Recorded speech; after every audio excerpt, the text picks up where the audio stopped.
Rapar Dudhai Bhuj mini metro બસમાં નવું વાહન ફાળવવામાં આવ્યું. ઉપરાંત રાપર ડેપો પ્રથમ આવ્યો.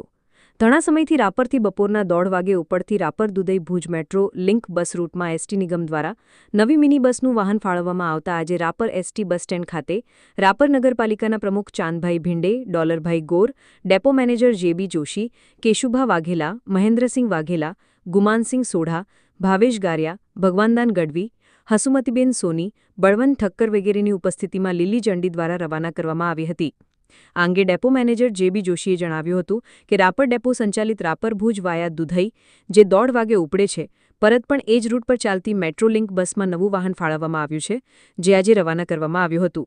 ઉપરાંત રાપર એસટી ડેપો દ્વારા વધુ માઇલેજ આપવામાં કચ્છ ડિવિઝન લેવલે ડીઝલ કિલોમીટર પીએલ એટલે કે કિલોમીટર પ્રતિ લીટરમાં 5.49 આંક હાંસલ કરી આવતા એસટી નિગમ દ્વારા પ્રશંસાપત્ર આપી સન્માન કરવામાં આવ્યું હતું. આ સિદ્ધિ સતત બીજા વર્ષે રાપર ડેપોએ મેળવી છે. રાપર તાલુકામાં મુસાફરી માટે એકમાત્ર એસટી છે. વધુ પડતા લોકલ રૂટ ધરાવતો આ ડેપો ખખડધજ અને જૂની બસો ધરાવતો અને એકવાર તો બંધ થવાના કગાર પર પહોંચેલો રાપર ડેપો ડીઝલ બચતમાં જ નહીં, માસિક આવકમાં 1.10 થી 1.20 કરોડ જેટલો સરેરાશ રેશિયો ધરાવતો ગુજરાતના ટોપ 5માં આવતો ડેપો બન્યો હોવાનું ડેપો મેનેજર જેબી જોશીએ જણાવ્યું હતું.